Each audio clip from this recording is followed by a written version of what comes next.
Hi friends, welcome to Healthy Cooking Channel. இந்த வீடியோல நம்ம இன்னைக்கு சுவையான சைவ நெத்திலி மீன் குழம்பு எப்படி செய்யலாம்னு பார்க்கலாம். இட்லி, தோசை, சாதம் எல்லாத்துக்குமே பெர்ஃபெக்ட்டான காம்பினேஷன். வாங்க எப்படி செய்யலாம்னு பார்க்கலாம். எந்த பாத்திரத்துல செய்றோமோ அந்த பாத்திரத்துல 2 டேபிள்ஸ்பூன் அளவுக்கு எண்ணெய் விட்டுக்கோங்க. எண்ணெய் சூடானதுக்கு அப்புறமா 1/4 டீஸ்பூன் கடுகு, கடுகு வெடித்ததுக்கு அப்புறமா 1/2 டீஸ்பூன் வெந்தயம், 1/4 டீஸ்பூன் சீரகம். இது எல்லாமே எண்ணெயில நல்லா வறுபட்டு வரணும். அப்பதான் குழம்புக்கு வந்து ஃப்ளேவர் சூப்பரா இருக்கும்.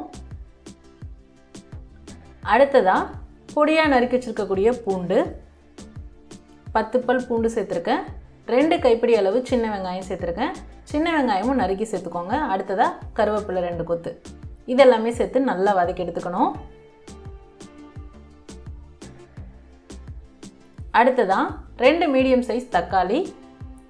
தக்காளி வெங்காயம் எல்லாம் வதங்கிறதுக்காக குழம்புக்கு தேவையான அளவு உப்பு சேர்த்துக்கலாம். 1/2 டீஸ்பூன் அளவுக்கு கல் உப்பு. இதெல்லாமே சேர்த்து நல்லா வதக்கிடலாம். தக்காளி நல்லா வதங்கி வரணும். பாருங்கள், இந்த ஸ்டேஜில் நம்ம மசாலா பொடியெல்லாம் சேர்த்துக்கலாம். 1/4 டீஸ்பூன் மஞ்சள் தூள், 2 டீஸ்பூன் தனியாத்தூள், 1 டீஸ்பூன் காரத்திற்கேற்ப தனி மிளகாய் தூள். இப்போ இந்த மசாலா எல்லாமே எண்ணெயில் நல்லா வதக்கி விட்டுறணும். ஆனால் மசாலா கருகிடக்கூடாது, பார்த்துக்கோங்க. ஸ்டவ்வை சிம்மில் வச்சுக்கோங்க. மசாலா எல்லாமே நல்லா பரட்டி விட்டதுக்கப்புறமா நல்லா குக் ஆகிறதுக்காக கொஞ்சமாக தண்ணி சேர்த்துக்கலாம். மசாலா, வெங்காயம், பூண்டு இதெல்லாமே சேர்ந்து நல்லா குக்காகி வரணும். நம்ம அப்படியே கிளறி விட்டுட்டு இருந்தோம் அப்படின்னா மசாலா கருகி போயிடும். அதுக்காக தான் லைட்டாக தண்ணி சேர்த்துட்டு நம்ம இந்த மாதிரி குக் பண்ணி எடுத்துட்டோம் அப்படின்னா குழம்பு டேஸ்ட்டாக இருக்கும்.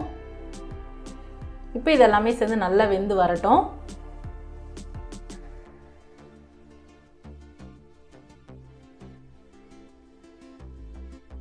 பாருங்கள், சூப்பராக குக்காய் வந்திருக்கு. அதோட பச்சை வாசனையும் போயிடுச்சு.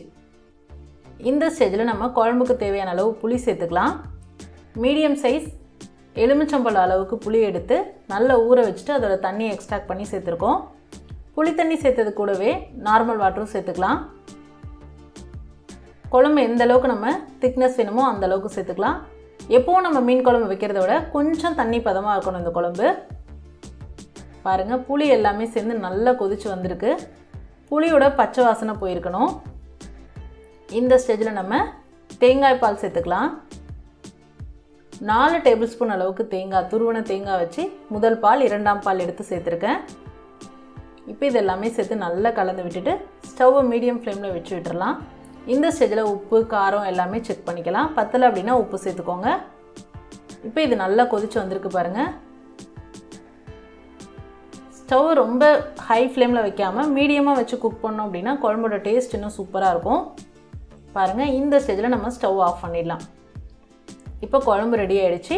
அடுத்ததாக நம்ம நெத்திலி மீன் ரெடி பண்ணிடலாம். ஒரு பவுலில் 2 டீஸ்பூன் அளவுக்கு சோள மாவு, 1 டீஸ்பூன் கோதுமை மாவு, 2 டீஸ்பூன் அரிசி மாவு. அடுத்ததான் 1/4 டீஸ்பூன் மஞ்சள் தூள், 1/4 டீஸ்பூன் தனி மிளகாய் தூள், 1/4 டீஸ்பூன் தூள் உப்பு. இதெல்லாமே சேர்த்து ட்ரையாக ஃபஸ்ட் நல்லா மிக்ஸ் பண்ணி எடுத்துக்கலாம். அடுத்ததாக கொஞ்சம் கொஞ்சமாக தண்ணி தெளிச்சிக்கலாம். ஒரே டைமில் தண்ணி சேர்த்துடக்கூடாது. ரொம்ப தண்ணி பதமாக இருந்தது அப்படின்னா நமக்கு அதில் வாழைப்பூவில் கோட் ஆகாது. அதுதான் நம்மளோட சீக்ரெட் இன்க்ரீடியன்ட், நம்மளோட ஹீரோன்னு சொல்லலாம். சுத்தம் பண்ணி எடுத்துருக்கக்கூடிய வாழைப்பூவை இந்த ஸ்டேஜில் சேர்த்துட்டு நல்லா எல்லாத்துலேயும் கோட் பண்ணி எடுத்துக்கணும்.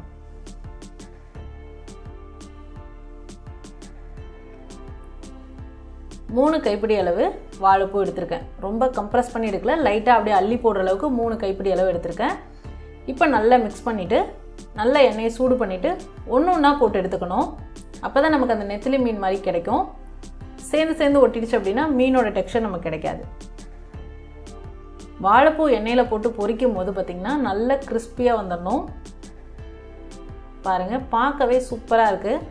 நெத்திலி மீன் அச்சஸெல்லாம் பொரிச்சு எடுத்தோம் அப்படின்னா எப்படி இருக்குமோ அது போல் வந்திருக்கு. இது போலவே நம்ம மிக்ஸ் பண்ணி வச்சுருக்கக்கூடிய வாழைப்பூ எல்லாத்தையும் ரெடி பண்ணி எடுத்துக்கோங்க. அடுத்ததாக நம்ம ஏற்கனவே ரெடி பண்ணி வச்சுருக்கக்கூடிய கிரேவியில் நம்ம அந்த வாழைப்பூ சேர்க்கலாம். முக்கியமான விஷயங்க, வாழைப்பூ சேர்க்கும் போது அந்த கிறிஸ்பினஸ் போகாமையே நம்ம சர்வ் பண்ணிடணும்.